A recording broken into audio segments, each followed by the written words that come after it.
peço desculpas por não me sentir muito confortável de falar em inglês, especialmente sobre temas tão complexos, delicados e passionais como aquele que me foi atribuída a responsabilidade hoje de repartir consigo, que é a política no Brasil como solução. Nós temos um problema grave no Brasil hoje, para falar num singular, que é basicamente um dissenso generalizado e uma fragmentação absolutamente única na opinião brasileira e um elemento de desagregação passional que está beirando, na minha opinião, e eu quero advertir desde logo que eu não sou um neutro observador da cena brasileira ou nem sequer mesmo um cientista político que tem a obrigação de tomar uma certa distância do objeto observado. Eu sou um militante, tenho um lado, tenho, enfim, uma vida de militância que já vai passando dos 30 anos. Esse agudo dissenso está subtraindo do Brasil o único caminho por onde nós podemos construir uma nova institucionalidade. E nós temos uma institucionalidade que foi objeto de um consenso, e eu ajudei a construí-lo na data, que materializou-se na Constituição de 1988. E a Constituição de 1988 fez-se muito olhando para o passado, como uma negação do autoritarismo, como uma negação, né, da emasculação dos direitos sociais, etc., etc. E, passados essas 2, 3 décadas, quase 3 décadas da sua implementação, o fato claro hoje é que o Brasil tem praticamente 100% da sua institucionalidade central negada por aqueles que discutem, que debatem o assunto no nosso país. Não é pouca coisa, o Brasil tem hoje uma absoluta negação do modelo tributário. Não há ninguém que eu conheça que defende que o modelo tributário que temos é o melhor, que deve assim ser mantido. Praticamente 100% das opiniões que eu conheço afirmam ou negam a viabilidade do modelo tributário que temos. Para falar ainda em mais 2 institucionalidades centrais, há uma negação absoluta da própria institucionalidade política do país, ou seja, a unanimidade da opinião brasileira que eu conheço, desde acadêmicos, passando pela militância dos políticos, dos partidos de esquerda, à direita, etc., praticamente unânime é a afirmação negativa, ou a negação, de que o jeito com que nós institucionalizamos o formato da política no Brasil precisa ser reformado. Depois há outros dissensos também absolutamente graves, a esses um pouco mais localizados na elite, mas como são temas de baixa consciência popular na sua institucionalidade, não há praticamente também quem defenda o status quo. Falo, por exemplo, do sistema previdenciário do país, que também é negado ou é afirmado como insustentável, inviável, impossível. E reparem bem, nós, Houston, have a problem. Nós temos uma institucionalidade em vigor que gera a representação que temos, pelo conjunto de boas ou más questões. Essa institucionalidade em vigor gera a representação que temos e, por sua vez, detém o monopólio da reforma dessa institucionalidade que lhe deu origem, que nos traz ao curto-circuito que estamos vivenciando hoje. Qual é a razão disso? Vamos tentar compreender. O Brasil é uma democracia muito nova, muito verdinha, muito adolescente praticamente, e de maneira que nós ainda temos uma gravíssima dificuldade de passar de uma democracia eleitoral, que é muito importante, que universalizou o voto, que entregou o voto aos jovens de 16 anos, enfim, que entregou o voto aos analfabetos, é uma democracia extremamente generosa, sob o ponto de vista eleitoral, mas é uma democracia ainda muito precária, sob o ponto de vista do exercício da cidadania. E, por cima disso, nós temos o legado norte-americano, que nós teimamos em persistir nele, que é um presidencialismo cuja lógica, nessa circunstância socioeconômica brasileira, é uma lógica, por definição, de impasses. O presidencialismo, mesmo norte-americano, revelou recentemente a sua intrínseca lógica de impasse. Quando, por exemplo, uma maioria em antagonismo no parlamento com o executivo, obrigou já por 2 ou 3 vezes, nos últimos 10 anos, a administração pública norte-americana a praticamente se paralisar como fórmula de superação desses impasses. Sendo que aqui na América há duas atenuantes que sustentam o presidencialismo. A primeira atenuante é que a institucionalidade em vigor é fruto de uma guerra civil e de um pacto severo que se fez na sequência dessa guerra, e num sistema jurídico mais consuetudinário do que positivo, como é o sistema brasileiro. A segunda atenuante é um ultrafederalismo, em que questões centrais do viver comunitário não precisam ter, vamos dizer, uma solução central, porque os estados, a Califórnia mais arejada, mais progressista, enfim, outro estado, para não mencionar qualquer nome aqui, não ser indelicado, um pouco mais conservador, e isto vai decompondo o dissenso inerente ao presidencialismo. Definitivamente não é o caso brasileiro. Nós temos uma lógica de impasse em que tudo que está posto, ali está posto, assim como eu brinco, como quem encontrar isso o tradutor vai sofrer um pouco, como quem encontrar um tatu em cima de um toco, em plena Harvard, mil perdões, um tatu em cima de um toco. Você pode apostar que alguém colocou ali. Por quê? Porque tatu não sobe em toco, né? Então, tudo que está posto na ordem brasileira não está ali por acaso, nem porque havia um manual de fazer direito, de fazer correto, e os caras em Brasília são tão incompetentes, tão salafrários, tão desonestos, que fizeram tudo errado. Se fosse assim, era melhor e mais fácil.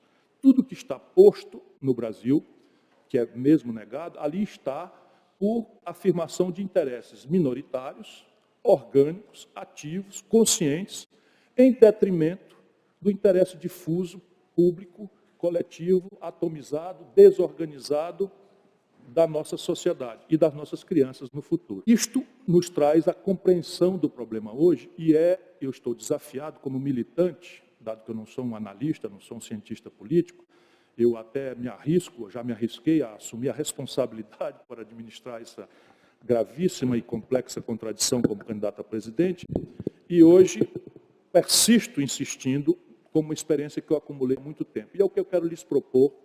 Me deram 1 hora, eu vou tentar gastar apenas 30 minutos para que a gente possa ouvi-los e perceber suas críticas, seus antagonismos, porque eu sou um pensamento muito fora do esquadro, um pensamento muito fora da coisa, às vezes, muitas vezes, chamado até de louco, quando não de violento e agressivo, que eu acho uma grande injustiça. Para mudar, só com consenso. E aqui está o grande e grave equívoco de quem tentou mexer com ela sem compreender este ditado do Constituinte de 88. Portanto, para sair deste impasse, o que é que eu proponho para a discussão? Primeiro, o presidente da República tem que correr o risco de moderar dramaticamente na campanha eleitoral a promessa. Então, qualquer semelhança com a crise que a presidenta Dilma está passando não é mera coincidência. É preciso... Claro, política é uma arte e hoje em dia o marketing praticamente substituiu a política como linguagem, como mérito, como formação de opinião, como liderança, se preferirem esse termo, pela marketagem curto-prazista que compreende ali muito demagogicamente, na acepção mesma da palavra, o que é que a população gostaria de ouvir e bota essas palavras na boca do candidato. Isso, então, é a primeira grande questão que gera o impasse. O presidente, para não cair de novo nesta crise, 2 impeachments em 24 anos, não é pouca coisa. Sem se falar na tentativa do PT e do Lula de fazer o impeachment do Fernando Henrique Cardoso, que seriam 3 impeachments em 3 governos. Então tem uma coisa absolutamente errada, e ela começa, na minha opinião, assim, com muita vivência, eu não sou um teórico, neste primeiro passo. Moderar, correr o risco de perder a eleição, não precisa ser bobo, não precisa ser ingênuo, não vai chegar na campanha e dizer, segura as pontas, meu irmão, que o cinto vai apertar, a pomba vai voar e tal. Não é disso que eu estou falando. Mas é possível perfeitamente, no Brasil, você refrasear um conjunto de relações simbólicas, e isto é essencial para construir aquilo que vou propor como final. A mediação também tem que ser diminuída. Há 2, no máximo 3, olhe lá, 4 temas e mais nenhum, em que o presidente da República, no presidencialismo brasileira, vai fazer um esforço de compreensão do qual é a mecânica parlamentarista, dado que esta solução não será mais útil para o país, porque o povo votou contra, e acredito que não há como emendar a Constituição para trazer este assunto de volta, porque é cláusula pétrea, a meu juízo, dado que derivou de plebiscito. Então, como funciona a mecânica do parlamentarismo? O parlamentarismo aprendeu esta distinção entre chefia de Estado, que é o portador, o fiador das questões estratégicas do país, e que é o fiador da continuidade, da institucionalidade. No caso do brasileiro, é preciso remontar a questão da democracia, que é um valor que nós estamos perdendo, pelo menos como protocolo. Neste momento, o Brasil está perdendo a condição democrática, para além dos formalismos legalistas, protocolares, nós estamos perdendo a condição da prevalência da soberania popular na condução dos nossos destinos. Isso é claro para mim, não é? Não que eu goste do governo, acho o governo absolutamente mau, enfim, falha em todas as questões, e basicamente a ancestralidade é uma mentira de marketing que virou uma prática completamente odienta para o conjunto da sociedade, acreditou, mesmo nós outros que votamos nessa quadra. Então, escolher a chefia de Estado e a chefia de governo, separando. Esse conjunto de reformas, vamos supor, na minha opinião, a reforma tributária, ou diria mais lato sensu, a reforma fiscal, que tem a ver com esse aspecto previdenciário do assunto, tem a ver com a política de manejo da dívida pública do país. Quero pontuar aqui que eu sou uma pessoa que já fui governador, já fui prefeito de uma capital, já fui ministro da Fazenda, não tem um dia sequer de déficit na minha história, nem um dia sequer de déficit primário na minha longa história já de administrador público, e muito menos de ruptura de contratos. Mas, hoje, no Brasil, é preciso colocar com muita clareza a questão do manejo da dívida dentro das interdições dos contratos, dentro das interdições da legalidade, mas é preciso compreender o galope da dívida como proporção do PIB, senão a iminência do próximo ciclo de crise será uma crise bancária no país. Penso assim comovidamente, se não desarmarmos essa bomba. Como fazer? Como eu vou propor aqui, que a minha tarefa hoje não é de especular sobre a economia, mas sobre a política como solução. Este presidente, chefe de Estado, então, deveria, primeiro, moderar na promessa, se eleger com muita força popular. Não estou falando de autoritarismo, estou falando de muita legitimidade, muita força popular. Se possível, e essa força vai se construindo, na iminência do processo, bancar o risco de propor, com alguma máxima explicitude possível, a antecipação dos conflitos que virão do movimento seguinte, que é propor a reforma. Mas aí o presidente, chefe de Estado, tem que abandonar completamente as suas convicções pessoais e se colocar nos temas tributário e fiscal, reforma política, o fiscal quer ver previdência também. E, enfim, eu me concentraria basicamente nessas duas questões, a fiscal lato sensu e a política, e o presidente, então, marcará para os 6 primeiros meses do seu mandato a conclusão de um debate e se retirará do mérito dos assuntos, pondo-se na posição de mobilizador das inteligências internacionais, o direito internacional comparado, das inteligências nacionais dos diversos ângulos e valores ideológicos, estressar o debate, mobilizar a população, informar, fazer a comunicação do processo, mediar os conflitos e marcar data para resolver. E a solução há de ser de duas naturezas.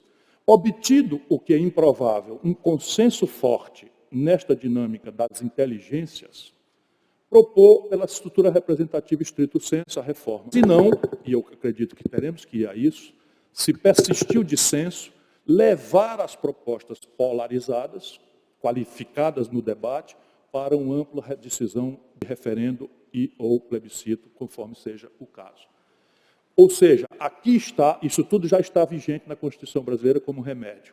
Se o Chaves abusou da mobilização dos plebiscitos e referendos para fins de coisas menores, a elite brasileira hoje chama plebiscitos e referendos de chavismo. É preciso lembrá-la que eu corria talvez o ano de 1983, fui convidado por esse programa de propaganda dos Estados Unidos para visitar a América aqui, eu poderia indicar os assuntos e coisas que me interessavam. Eu já naquela data tinha uma formação de professor de direito tributário, fui assistir um plebiscito que propõe um aumento de 76% no IPTU de São Francisco, na Califórnia. E eu cheguei com a cabeça de brasileiro e disse assim, vai ser 99, pessoas votaram num plebiscito um aumento de 72%, porque havia uma lógica em que o imposto predial e territorial urbano aqui é vinculado ao financiamento da escola, e aquela discussão foi feita, a orçamentação da escola que se desejava para reformá-la custaria novidade, e a população lucidamente esclarecida votou, o que pareceria impossível na lógica populista dos nossos países, especialmente do nosso país.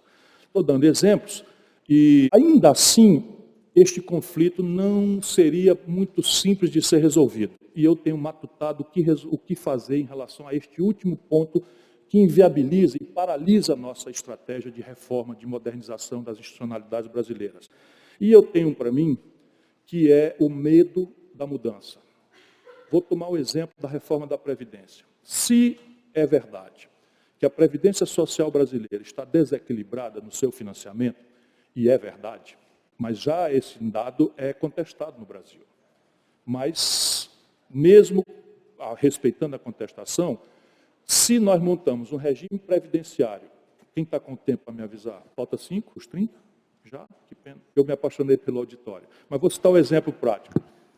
Se eu tenho um desequilíbrio na conta da Previdência, basicamente, sem querer reduzir o que não é, se não complexo, eu preciso tratar de aumentar a receita e diminuir a despesa, ou um pouco dos dois.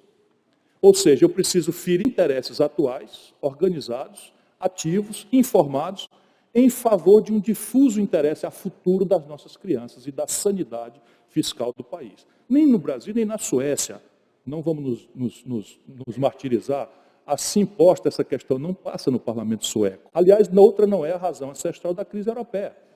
A Europa tem uma agonia fiscal absolutamente grave e o desmonte do welfare state lá não será simples, não será tolerado, e isto está explicando os impasses terríveis que a Europa está vivenciando, sem institucionalidade nem mecanismo de coordenação mais, dada a prostração ideológica e do mito neoliberal. Então, a ideia minha é que nesses temas todos, por exemplo, na reforma política, se o cidadão é deputado federal e se elegeu com a institucionalidade em vigor, eu vou repetir, por que eu vou exigir dele, ou por que eu vou ser ingênuo de pedir dele que ele mude a institucionalidade que lhe deu origem ao mandato?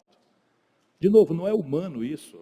Não adianta a gente ser déspota esclarecido e falar mal, mas o primeiro instinto humano é o da sobrevivência. Então, o cidadão é deputado porque existe uma relação de dinheiro com política posta, existe uma relação de corporações com política posta, existe uma relação de mistificação impune posta, porque em algumas sociedades já se experimenta o recall. Mentiu, eu posso desconstituir o mandato pela mera prática da mentira. Ciro, bom dia.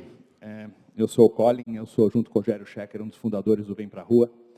E a minha pergunta é, eu tenho um filme na minha cabeça. Eu, 22 anos atrás, estava estudando aqui, e você gentilmente se juntou com um grupo de 10 brasileiros numa sala, e nós tivemos um papo muito aberto, onde você discorreu sobre o Estado grande, sobre a ineficiência do Estado, como ele é inchado.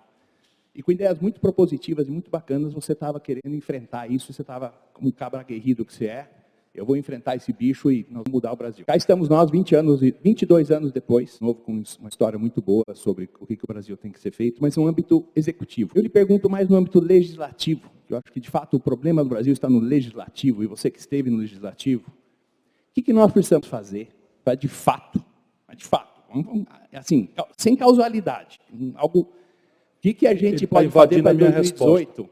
Não, para 2018, eu estou brincando, ele está invadindo a minha resposta. Para 2018, a gente botar gente eu boa. Eu não vou fugir da pergunta, não. E que a gente consiga fazer as reformas estruturantes tão necessárias nesse país. Eu quero discordar de duas coisas. Nós sentamos ali 10 anos, 20 anos atrás, e eu tenho sempre uma noção de que o Estado brasileiro é muito ruim. Eu não digo que ele é grande. Ele é ineficiente, ele gasta mais onde não devia, gasta menos onde devia. Mas a ciência para esclarecer isso, saindo e nos imunizando de adjetivos, Estado grande, Estado mínimo, Estado médio. Então, vamos definir um Estado necessário.